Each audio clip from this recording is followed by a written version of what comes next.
अस्सलाम वालेकुम दोस्तों, welcome to my YouTube channel. आज हम बात करेंगे चाइनीज़ स्कॉलरशिप के बारे में कि चाइनीज़ स्कॉलरशिप में हमें क्या क्या रिक्वायर्ड डॉक्यूमेंट्स होते हैं और किस तरह अप्लाई करना होता है, और डॉक्यूमेंट हम जो रिक्वायर होते हैं वो हम कहाँ से हमें मिल सकते हैं, और उस डॉक्यूमेंट्स की इम्पोर्टेंस क्या है। तो ये देखें, तकरीबन जो CSU चाइनीज़ स्कॉलरशिप काउंसिल, उसकी तकरीबन 289 यूनिवर्सिटीज़ होती हैं जो स्कॉलरशिप ऑफ़र कर रही होती हैं आपको, मास्टर के लिए और बैचलर और PhD के लिए। तो उसमें जो फील्ड होती हैं वो साइंस होती है, इंजीनियरिंग होती है, एग्रीकल्चर होती है, मेडिसन होती है आपकी, इकोनॉमिक्स, लीगल स्टडीज़, मैनेजमेंट के जो सब्जेक्ट्स होते हैं, MBA इकोनॉमिक्स, तो ये होते हैं। एजुकेशन होता है, हिस्ट्री होती है, लिटरेचर होता है, स्पेशली हिस्ट्री और चाइनीज़ लिटरेचर, और फ़िलासफ़ी और कुछ आर्ट्स की भी डिग्रीज़ होती हैं। तो उनकी रिक्वायरमेंट क्या होती है स्कॉलरशिप के लिए? इंटरनेशनल स्टूडेंट होना चाहिए, चाइना के जो हम के ऑलरेडी हैं। एज लिमिट होनी चाहिए बैचलर के लिए 18 से 30 साल तक। मास्टर के लिए कम से कम एज लिमिट होनी चाहिए 35, मीन्स के 35 के अंडर होना चाहिए। और PhD के लिए कम से कम जो एज लिमिट है वो 40 होनी चाहिए। रिक्वायर्ड जो डॉक्यूमेंट्स होते हैं उसमें सबसे पहले आ जाता है पासपोर्ट हमारा। तो पासपोर्ट के बगैर आप अप्लाई नहीं कर सकते। आपको अप्लाई करने के लिए, जस्ट अप्लाई करने के लिए पासपोर्ट बहुत ज़रूरी होता है। पासपोर्ट के बाद जो दूसरा हमारा डॉक्यूमेंट होता है वो होती है हमारे बैचलर्स डिग्री। हमें डिग्री अपलोड नहीं करनी पड़ती यहाँ पे। CSE के लिए हमें डिग्री की फ़ोटोकॉपी चाहिए होती है, और उस फ़ोटोकॉपी को आप कोड से नोटराइज़ करवाते हैं। कोई भी आपका जो सिटी कोड होता है वो आपको इस तरह से नोटराइज़ करके देगा, ये 2 स्टैम्प लगा के देगा, और यहाँ पे एक स्टैम्प लगा के देगा नोटरी पब्लिक का, प्लस में यहाँ पे एक तीसरा स्टैम्प लगेगा जो कि गोल्डन स्टैम्प होता है। तो चाइना में जब आप अप्लाई करेंगे तो आपको इस तरह का कोई डॉक्यूमेंट्स अपलोड करना है। आपको फ्रेश जो डिग्री होती है हमारी स्कैन करके वो हम अपलोड नहीं कर सकते। कुछ काफ़ी सारी ऐसी स्कॉलरशिप्स हैं चाइना के अलावा जहाँ आप डिग्री अपलोड कर सकते हैं, पर यहाँ पे आप डिग्री अपलोड नहीं कर सकते हैं। यहाँ पे आप फ़ोटोकॉपी अपलोड करेंगे डिग्री की, और फ़ोटोकॉपी भी वो जो आपकी नोटराइज होगी। और सेकंड आपका हो गया कि ट्रांसक्रिप्ट भी सेम ऐसे ही जैसे डिग्री होती है इस तरह से आप उसको पहले फ़ोटोकॉपी करवाएंगे, उसके बाद उसको टेस्ट करवाएंगे। ट्रांसक्रिप्ट में 2 लगते हैं गोल्डन स्टैम्प, एक ये वाला गोल्डन स्टैम्प हो गया, दूसरा ये वाला गोल्डन स्टैम्प हो गया। ये 2 होते हैं, और ये टेस्टेड लिखा होता है।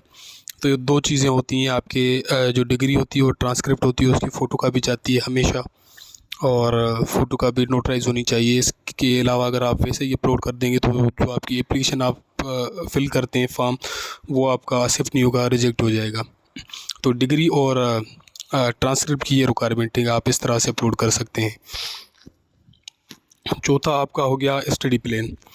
स्टडी प्लान जो है सो उसमें उसके 3 स्टेप्स होते हैं। सबसे पहले जो है ना, आप अपना इंट्रोडक्शन करवाते हैं कि आपने कौन सी डिग्री की है, कहाँ से की है, आपकी CGP क्या है, और बैचलर्स के दौरान जो आपका पहला पैराग्राफ होता है ना वो बैचलर का होता है।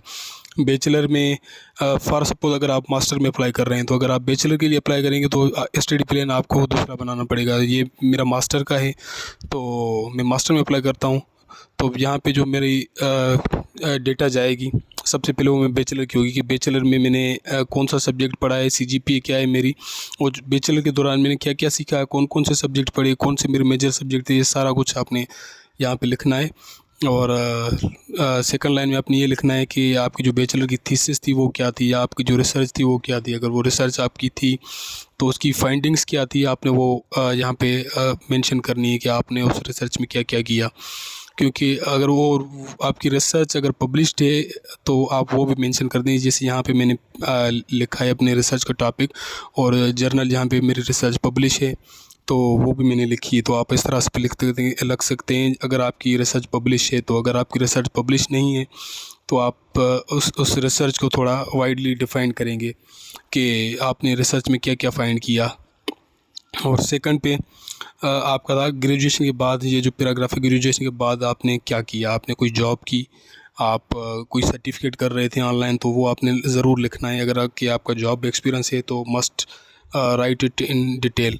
आप डिटेल में लिखें कि आपने क्या क्या जॉब एक्सपीरियंस किया, कहाँ कहाँ जॉब्स की, आपकी जॉब क्या थी और आपकी जेडी क्या थी, कि आपकी जो जॉब थी तो वो उसके अंदर आप क्या क्या करते थे और आपने जॉब के अंदर क्या क्या सीखा, क्या क्या गोल्स थे जो आपने जॉब के दौरान अचीव किए, तो वो आपने ज़रूर लिखने हैं। और सेकंड पे ये है कि यहाँ पे एक दूसरा भी टच देना है कि जो आपकी फ़ील्ड है जॉब की, जॉब को आपने टच देना है फील्ड के साथ जिसमें आप अप्लाई कर रहे हैं। तो अगर आपकी कोई जॉब एक्सपीरियंस नहीं तो आप ज़रूर कोई यहाँ पे रेफरेंस दें, आपने कोई कोर्सेज़ वगैरह किए हैं ऑनलाइन, आपने कोई सर्टिफिकेट वगैरह किए हैं या आपने कोई रिसर्च आर्टिकल वगैरह पढ़े हैं, तो वो आपने लाजमी लिखना है। तो और जो थर्ड पैराग्राफ होता है वो आपका पर्सनली यूनिवर्सिटी के लिए होता है कि आपने ये जो सब्जेक्ट था जिसमें आप अप्लाई कर रहे हैं कि आपने इस सब्जेक्ट को क्यों चूज़ किया, और सेकंड पे आप बताएंगे कि आपने इस यूनिवर्सिटी को क्यों सिलेक्ट किया, थर्ड पे आप बताएंगे आपने ये चाइना क्यों सिलेक्ट किया कंट्री। तो यहाँ पे आप वो थोड़ी थोड़ी जस्टिफिकेशंस देंगे अपनी, और ये आपका स्टडी प्लान हो गया है। लास्ट में आप अपना नाम लिखेंगे, ईमेल लिखेंगे और फ़ोन नंबर यहाँ पे आप लिख लेंगे। तो ये स्टडी प्लान का एक फॉर्मेट होता है। तो सेकंड पे आप चलते हैं कि स्टडी प्लान के बाद हमारे पास क्या क्या होना चाहिए। उसके बाद हमारे पास होने चाहिए अप्लाई करने के लिए रिकमेंडेशन लेटर्स। रिकमेंडेशन लेटर्स आपके पास कम से कम एटलीस्ट 2 होने चाहिए जब आप चाइना में अप्लाई करेंगे। तो और दोनों जो रिकमेंडेशन लेटर हो कम से कम असिस्टेंट प्रोफेसर के होने चाहिए, किसी लेक्चरर का नहीं चलेगा, असिस्टेंट प्रोफेसर का चलेगा। एसोसिएट प्रोफेसर या फुल प्रोफेसर हो तो उसके रिकमेंडेशन लेटर आप अपलोड कर सकते हैं। और मेक इट श्योर कि आपको लग सकते हैं 1 साल भी लग सकता है अप्लाई करने के, 2 साल भी लग सकता है अप्लाई करने के लिए। तो मेक श्योर कि आप जो है ना डिटेल यहाँ पे जो डेट होती है, डेट की डिटेल आपने यहाँ पे नहीं लिखवानी, बगैर डेट की डिटेल पे आप रिकमेंडेशन लेटर निकलवाएं और आप जो है ना अप्लाई करते रहें, ताकि अगर आप अगले साल अप्लाई करते हैं तो आपको सेम रिकमेंडेशन लेटर यूज़ कर सकें और आपको किसी दूसरे रिकमेंडेशन लेटर की ज़रूरत ना पड़े। और उसके बाद आपको रिकमेंडेशन लेटर के बाद आपको चाहिए होता है English proficiency certificate. English proficiency certificate आपको यूनिवर्सिटी से भी मिल सकता है, अपनी एडमिनिस्ट्रेशन जो ब्लॉक्स होते हैं जहाँ से डिग्रीज वगैरह निकलती हैं वहाँ से मिल सकता है। पर अगर आप वहाँ से नहीं निकलवा सकते तो आप ये ड्राफ्ट बना के आप अपने डिपार्टमेंट में चले जाएँ और वहाँ पे आप यहाँ जस्ट आपका जो डिपार्टमेंट का जो चेयरमैन है ना उसकी अगर आप यहाँ पे स्टैंप और सिग्नेचर लेते हैं तो भी आपका काम चल जाएगा। मीन्स कि इंग्लिश प्रोफिशिएंसी सर्टिफिकेट में ये होता है कि इस बंदे ने जो है ना बैचलर की जो डिग्री है वो इंग्लिश में पढ़ी और इसके जो इंग्लिश स्किल्स हैं वो काफ़ी अच्छे हैं, बस ये डिफ़ाइन करना होता है। तो आप चाहें तो अपने ये ड्राफ्ट बना के अपने डिपार्टमेंट के चेयरमैन से सिग्नेचर करवाएं तो ये भी चल सकता है आपका। और दूसरा होता है पुलिस क्लियरेंस सर्टिफिकेट, ये भी लाजमी चाहिए होता है। तो इसकी वैलिडिटी होती है तकरीबन 6 मंथ की। तो कोशिश करें कि यहाँ पे ये मेंशन भी है, कोशिश करें कि बिल्कुल एंड में जब आप अप्लाई कर रहे हो तब आपने ये बनवाना है।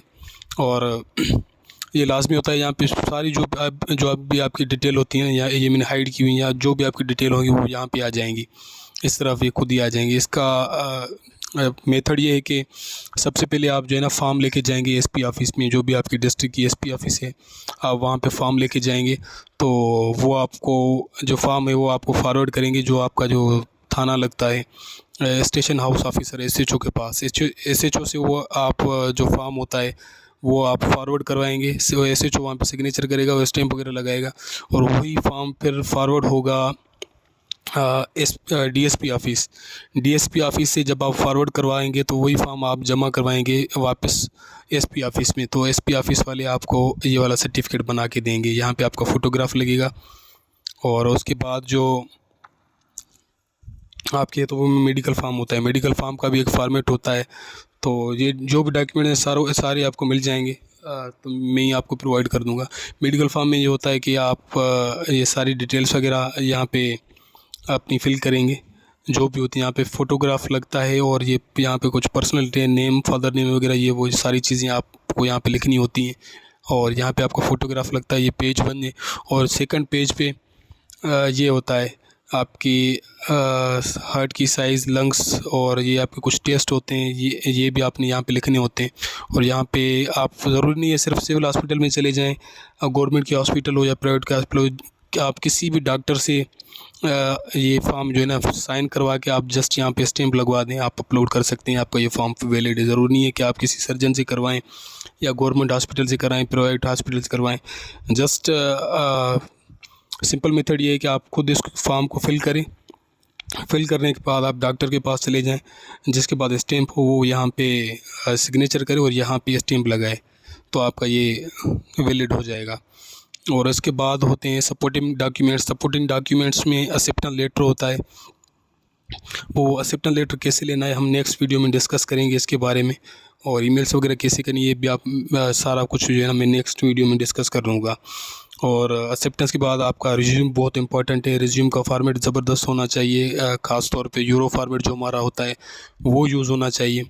वो आप सपोर्टिंग डॉक्यूमेंट्स में अपलोड कर सकते हैं। और इसके अलावा अगर आपके रिसर्च आर्टिकल्स कोई पब्लिश हैं या रिव्यू आर्टिकल कोई पब्लिश है तो वो आप इसमें ऐड कर सकते हैं। और इसके अलावा जो आपके जो एक्सपीरियंस सर्टिफिकेट होते हैं वो आप इसमें ऐड करेंगे। तो ये बेसिकली डॉक्यूमेंट होते हैं जो आपको सीएससी के लिए चाहिए होते हैं। तो सीएससी के लिए ज़रूरी है कि आपके पास ये डॉक्यूमेंट्स होने चाहिए। और किस तरह से होने चाहिए ये भी मैंने आपको बता दिया। बाकी जो स्टडी प्लान हो गया, मेडिकल फॉर्म हो गया और पुलिस क्लियरेंस सर्टिफिकेट हो गया, इसकी अगर आपको फॉर्मेट चाहिए तो आप मेरे पेज पे जाके आप मुझे टेक्स्ट कर दें। आपको मैं फॉर्मेट्स वगैरह जो होते हैं इनके ड्राफ्ट वो आपको मैं मैसेज में सेंड कर दूंगा, जिसको आप जो है ना बआसानी यूज़ कर सकते हैं।